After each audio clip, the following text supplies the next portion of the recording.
Let's go. There we go. Awesome. So to start off easy, who are you and what are you running for? Yes, thank you for having me. My name is Leah. I'm currently a fourth year student. I study international relations and sustainable development, and I'm running for association president. Why are you running for association president? That is a really good question. It's because I have a lot of things that I've done in St. Andrews in the last year and that have made me just so connected to this community that I've just decided that I was like, oh my gosh, there's still so many things I want to do and want to change and see happen in St. Andrews. That I was like, you know what, I think we have this opportunity to create some really big changes, especially now post-COVID. There's some things that the university has to figure out, well, how is it going to work going forward? So that's, I think, a really great opportunity to bring in some really big changes and to move forward on some of the issues that we've been working on as a student body for so long.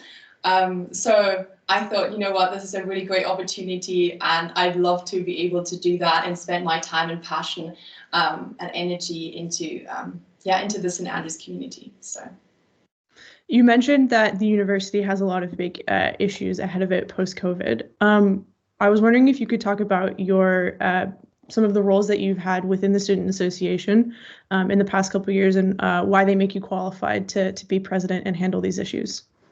Yeah, I think I have a really great overview in terms of like what's happening in the university just because of the work that I've done, both in terms of the Student Association. I've been environment officer, so I've been in all the association council meetings, both SLC and SSC, and so I know a lot about the things that are happening and quite informed about that. But I've also really worked with a lot of university members, including the principal office. So I really have some really great connections, mainly on environmental issues and topics. But I think that lays a really great foundation to address and move forward on a whole load of other issues, because I think so many of the things are really intersectional, and I see environmentalism and sustainability sort of as a combining force of how we can gently nudge quite a lot of other issues forward and move forward on those concerns. So yeah, but I've done quite a variety of things, a lot of environmental groups that I've been involved in, but I've also been like involved with as a class representative, so looking at student concerns with regards to teaching. I've also done a few other things around, I guess a lot of climate activism that people know me about, know a lot from me. So the various groups I've been involved in, I've been an advisor to the ESB this last year, which has been really exciting, and that's been working a lot more closely with St. Andrews, with the university itself. So yeah, but there's so many things I've done in my years. I mean, I've been an ambassador, I've done like a whole lot of tiny things I sometimes forget, and I was like, what I've done, but I think, yeah, I have a big passion to just get involved in things and especially new initiatives and figure out, well, what can we do to support this and how can we combine our efforts? You mentioned the ECB. For people who may not be totally aware of what that is, would you mind explaining a little bit what that is and how important it has been? Yes, of course. Sorry, I should have done that right from the beginning. The ESB is the Environmental Sustainability Board. It was created less than a year ago, officially, in St. Andrews, and I think what makes it quite unique is that it's a board that unites it sits both students and staff representatives, and really student opinion is quite valued in terms of like how can we look at sustainability, and in a quite quick turnaround, that's what led to the creation of the new environmental sustainability strategy through those efforts and through people working on at a university level. So I think it's really changed a lot in terms of how the university looks and takes sustainability seriously, because I think it was quite a decentralized approach beforehand with a lot of small groups working on it. And now it's a lot more centralized in terms of there's a bigger overview with regards to that through the ESB and through working with the different groups, with the different sections. So just a little bit of background. I could probably talk on forever about it, but Oh, no worries. I have a ton of environmental specific questions, so don't worry. Full opportunity coming about that later. But before addressing some of the more environmental aspects of your manifesto, I kind of wanted to move back a little bit to association president more generally, and kind of just ask, what is one thing that you think your predecessor or predecessors as association president have done really well and have handled really well? And sort of what is one thing that you think they've handled a bit poorly or didn't put as much emphasis on as they should have? Yeah, I mean, it goes to say, I think that the last sabbatical officers have had a really tough year, and I do feel for that. They've had a lot of challenges in creating big changes, what's been happening with the university, with students, with the pandemic. So yeah, obviously they haven't had the chance to focus on some of the things they said they would focus on, which is a shame, of course. But I think there's actually quite a lot of progress nonetheless being made. I think it's been really great to see Dan move forward on some of the, well, quite a lot of the accommodation things that he said he would look at and still work on that and make progress and have discussions with the university about it. So yeah, I think that's been really good. And also the fact that how they've handled the crises and the situation of having to work in all of this. So I think that I can really commend them for that. One thing I was really excited about when I heard Dan speak last year was having sort of support workshops or network for activists in St Andrews, because we have quite a big activist community on a whole load of issues. And I think finding ways to support student voices and actually build ways how we can bring those forward is really important. And he said he would like to have done that. And I was like, oh, I wish there would have been an opportunity to do that. I mean, obviously, there was so many things happening this year, so I don't hold it against him at all. But I think that would have been really great. Something that I was excited to hear last year, and I was like, oh, sad that didn't happen. But yeah. Mm-hmm. Yeah. With the talking about building voices and sort of building that community a little bit, I think that sometimes there's a perception among a lot of people, especially current students, that they feel that St. Andrews is a place that's not just elite, but has an elitist attitude. And first of all, is this a sentiment that you would agree with? And if it is, how would you as association president plan to enact change to help combat this? Yeah, I think sometimes that's really a fair aspect to say. I think especially sometimes when it goes to events, I think they're sometimes really inaccessible. They're very expensive, and they have an elitist element to them, definitely, where I think just a lot of people don't even feel comfortable going to them or feel excluded because they can't afford to go to them. And I think we need to address that. And I think we need to figure out how can we actually support students to be able to go to these events and have these St. Andrews experiences without having to, I don't know, spend the whole budget of their semester on a single event. So I think that's something that needs to be addressed and that I'd like to see addressed. I mean, accommodation is also a big issue, of course, because affordability is difficult. I think especially for if you're trying to find private accommodation in St. Andrews that is more central, that can be really difficult. So yeah, there's definitely a lot of opportunity to try and address that, and that it needs to be addressed. So yeah, to ask sort of a question specifically about that, when you said supporting students to go to events that might be higher priced, I was wondering, or just making more events accessible, could you expand a little bit more on what you meant by that? Yeah, I mean, to be honest, I haven't thought too deeply about that because I think it falls a little bit more under the remit of DOES. Okay. But I think I'd like to work with the future. Well, if I'm elected, I'd like to work with future DOES on it, on this topic, because it is, yeah, it's more about events. But I think, I don't know if there's a way to make financial support available or something of the sort. That's something I'd love to explore. But I think that's definitely something that would be great if the DOES addresses. So, yeah, absolutely.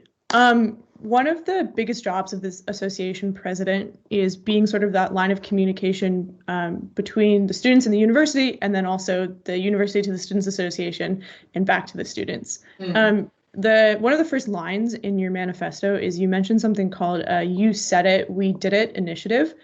with regards to communication. And I was wondering if you could give an example of what that might look like and how you see that working.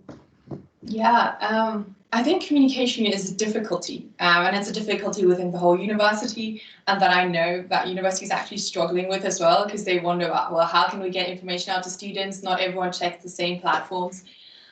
So maybe having a centralized approach where people can check up on the website, these are the things that are happening, these are the initiatives that are happening, where people can just go and links be posted through that and be like, I think I also, in one of my points in my manifesto is reforming the SAB email, because I think it's quite long and inaccessible for a lot of people. I know a lot of people come to me and be like, yeah, I don't read that.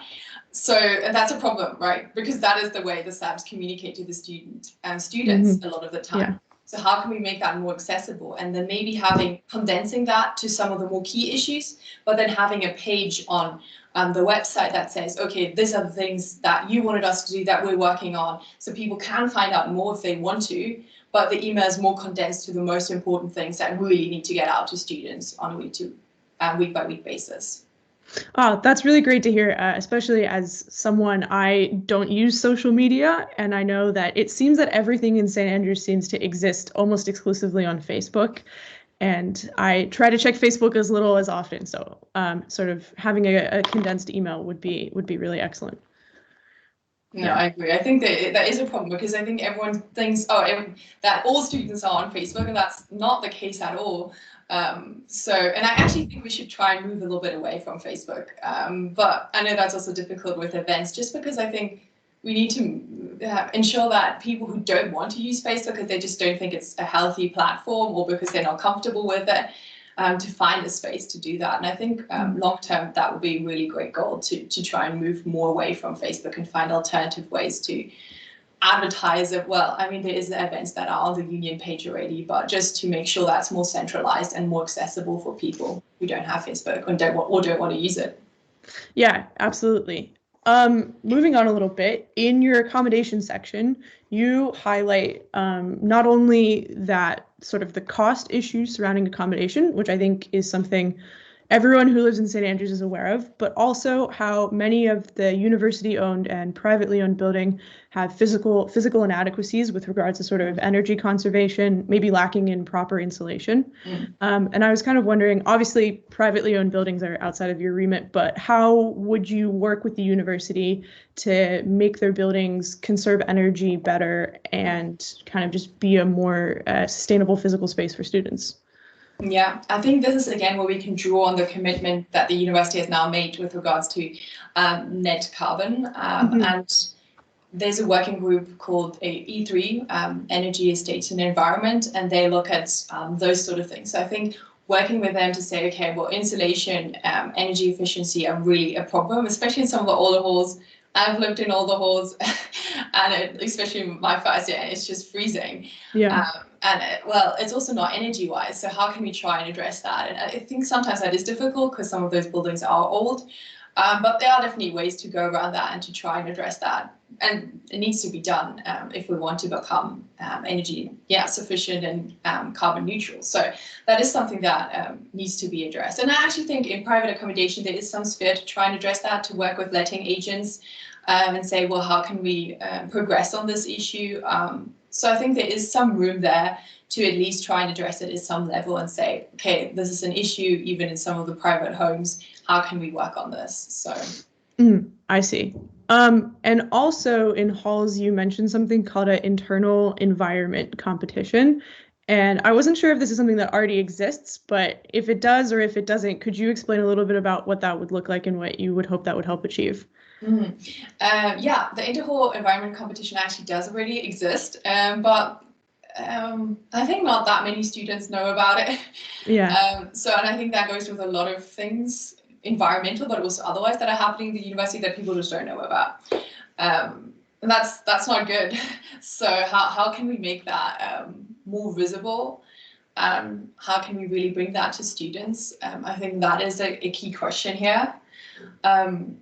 But I think it's actually a great initiative, and especially because they've moved beyond some of the more traditional things of just recycling and let's switch the light off, but to like things like, oh, having like an art exhibition on environmental topics, or having like a plant competition for the different halls to have, like, I think they had a monstera this year in different halls, and then to see, oh, who can grow their monstera the nicest. So it's like some alternative ways, or to create like an insect home, or to work in the community gardens. So I think it's there's been some development in the last 2 years to try and make that a little bit more widespread, to include more environmental things than just energy, because it used to be the interhall energy competition, and now it's it's trying to be more inclusive of environmental.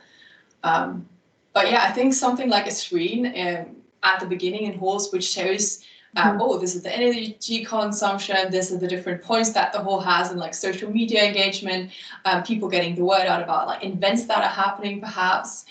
This is so sort of more an information board of some of the stats and things that are happening in halls would be really great. Yeah, it would be awesome to see the garden that's right outside of DRA sort of return back to full vitality. I know I know Transition has been rebuilding it a lot during now, but it was really wonderful to walk by in the summer and sort of watch things being grown there. Yeah, the community gardens are great. And I think a lot of people don't actually know you can get key help, and you write it in. You can get free fruit and veg just from the community gardens that you wouldn't have to buy. I think in my first year I helped, and I had so many apples. I was like, I don't know what to do with all these apples. So I mean, that's free food, and everyone likes that. So. Yeah, absolutely. That would be excellent. So you had the opportunity this year just to serve on councils and work with student representative officers. And I was wondering, sort of, what did that experience reveal to you about the things that the student union can be doing better to address the current representational issues that we're facing? Yeah, I think one of the things I really noticed is how can we make councils a little bit more approachable and accessible? Because I think even for me, as someone who's done a lot with the university, when I first joined council, I was like, okay, this is kind of a little bit intimidating, and a whole load of people online in a room. But I actually think online has helped. That's something I've realized, that this is the way people can tune in from maybe who don't necessarily live directly in St Andrews, or lifelong flexible learners, PhD students who might not be able in the evening to travel to St Andrews to join a council meeting, or also people who don't feel comfortable joining a big room of people debating things, but could feel comfortable maybe in joining in as a simple online to listen, to actually hear some of those things.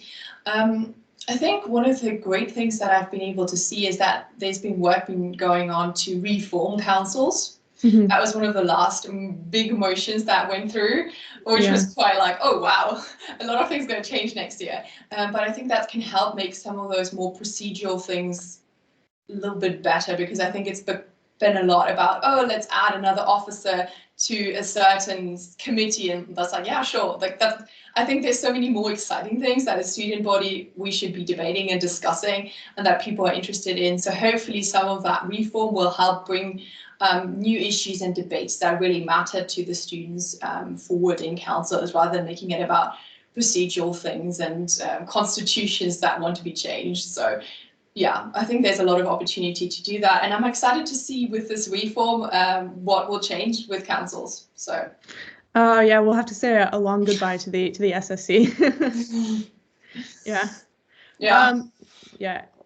Sort of, you mentioned reformation, and on that notion, I noticed in your manifesto you said that there are like a plethora of existing student initiatives, but people just really don't seem to be aware of them, and the initiatives themselves don't really seem to be talking to each other. And I know collaboration is also something that kind of runs through your manifesto. And I was wondering, what would you do to try to increase the collaboration that's happening between the students' initiatives and the student body, and then sort of overall, whether it maybe be through the things you mentioned, like speaker series or the St. Andrews Uncomfortable Conversations, that sort of series. How do you see collaboration pushing our university forward? Yeah, I think collaboration is really important. but it's often easier said than done, because it's like, well, there are a lot of things happening. And I think let's take the environmental scene as an example, because that's a great example of 1,000 initiatives that are happening in 1,000 groups that sometimes really don't know what's going on either side and end of it. I've been trying to work with my subcommittee this last year to create something called an Eco Connect forum. And I think forums like that need to be more centralized. I mean, this was also not perfect. It was more like a trial. Let's see if this works. And I think there's definitely work that still needs to be done on that. But actually have a space where people can, well, different representatives from the societies can come together, maybe once a semester or something, or at beginning and end of semester, to try and communicate, oh, this is our plan, this is what we want to do we want to collaborate? And I think that goes with some of the other initiatives and things in St. Andrews, because we have a lot of small groups trying to kind of address the same thing, but we can achieve so much more if we combine that and work together. And to try and create these forums for people to meet, for people to share initiatives, will be really important. Not easy necessarily, because everyone has a busy time schedule, so to try and fit in time for people to like then also meet and work with each other. But I think online meetings can help there. I think I've done a lot of work to try and combine efforts between environment team, environment subcommittee, the St. Andrews Environment Network, estates transition. So they all of these groups to try and actually communicate, say like, okay, let's invite each other to the different meetings and let's talk about the different initiatives that are happening on either end. And I think more of that needs to happen on all sorts of different, topics. I was just taking this as an example because I think the St. Andrews environment scene is a good example for just a million things that are happening that we could work better together to make a great impact. Yeah, it was really great to see with Green Week this year. Obviously, it kind of all had to be online, but it really seemed that everything was coming together. And I could, on like your guys' Instagram page, there was stuff from Transition and from the Sustainable Development School, and all of that was sort of coming together. And that was really cool to see. Yeah, I'm glad you say that, because we really did make an effort this Green Week to try and like really bring together the different groups and combine efforts to advertise and work together on the different topics and events. So yeah. So the very first line of your environmental section states that the climate crisis is an intersectional issue. And I know this is something that you brought up at the start of the interview, and we kind of have addressed it in all of the topics. But for people who may not be aware of what that phrasing means, could you talk a bit more about that and why you highlighted it so importantly throughout your manifesto, and how you think it will help shape your term as president?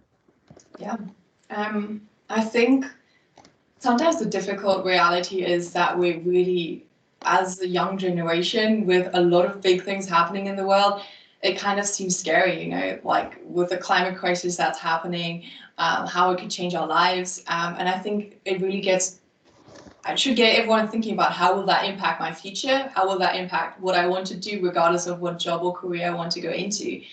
But then actually realize, okay, but this is also an opportunity to move forward on a whole load of issues, because environmental justice, climate justice is also social justice, and they need to be worked together. So for example, climate change affects the people most marginalized, and most often those that have contributed the least to climate change. That also includes LGBTQ community, because they're often actually people that are homeless, unfortunately, and that means they're most severely affected sometimes by the effect of climate change, especially in other parts of the world. So I think there's a social responsibility aspect that we have with regards to the world, especially living in Scotland at a really good university. There's a responsibility that we carry with trying to address this. So I think that is the social aspect to it. Secondly, there's also there's a really way to combine some of these things. I think we can see that with initiatives now with COVID. We can obviously need to be doing more things outside, but how can we actually combine well-being, spending more time outside, having outside learning spaces with with connecting to nature, connecting to the environment. And I think those are exciting things, because if it's nice outside, like all of us want to go outside and do things. So I think having more of outdoor learning spaces, I think that would be an amazing opportunity to address both well-being but also sustainability. I mean, even things like online lectures and lecture recordings, making that more accessible for people is a way of not everyone, like, we don't even need those massive buildings maybe in the future or big lecture halls if we can have people watch it online. I mean, there to say, I think it's still important to have tutorials and spaces where people can meet and meet other students. That's still very important. Like, I'm not for like, let's all do everything online, but I think some of those big lecture theatres, like maybe they won't even be necessary in the future because we can tune in from our different rooms and homes into that. And yeah, that both has an aspect in terms of accessibility, progressing on that issue, but also on sustainability and buildings. So yeah, I mean, those are just examples. I think once you really dive into it, there's so many intersections between environmentalism, between actually voices as well. Like representation is also a big concern in terms of BAME and people not being represented in the environmental movement as well. So how can we actually bring forward those voices and experiences? How can we look at decolonizing the curriculum to include teachings around that, and really not only teach a Western way of like how to be more sustainable, but look at some alternative methods of how people have addressed sustainability and see the world. So I think there's endless opportunities really, and I think that is something that I'm so excited and I'd love to work and combine efforts on, because I think that's a uniting factor that can bring us together on so many of the things that different people care about and prioritize on. But this can really put us and push us together forward. So. Yeah, as someone who does philosophy, we get to use the Edgecliff building all the time, and it's beautiful, but it overlooks this like huge outdoor space right by the beach that we never get to use, and it would be incredible to have our tutorials there in the sun. Because I will admit, hopefully none of my professors are watching that, but it kind of smells like old books everywhere in the building. Yeah, and I mean, if there's nice weather, why not go outside? Why not be like, okay, let's have a tutorial outside. Let's actually sit in the sun and talk. I mean, the sun's, especially because I mainly feel like we're only in winter in St Andrews, but like when it is there and it is still warm, then we need to make use of it. So absolutely. You also mentioned decolonizing the curriculum, and I was kind of wondering, I know you do IR, and in that course, people have maybe a little bit more information about what that would look like. And I was wondering if you could explain a little bit about what are some of the concepts behind decolonizing the curriculum and why it's so important to push for that in all subjects. Mm-hmm.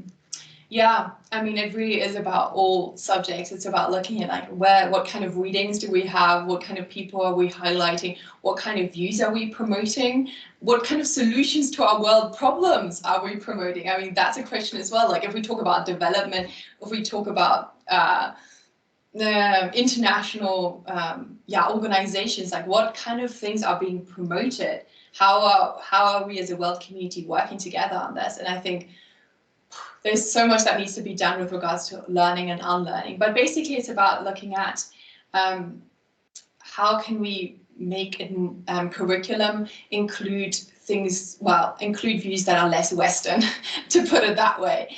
So to include other thinkers, to include other ways of, other academics that are working on things in the world. And really making sure we're not only talking about the UK and the US and or Europe really, but talking about the other parts of the world and really seeing how we are part of a global community. So I think big challenges, of course, in terms of like how things are taught and learned, but yeah. Absolutely.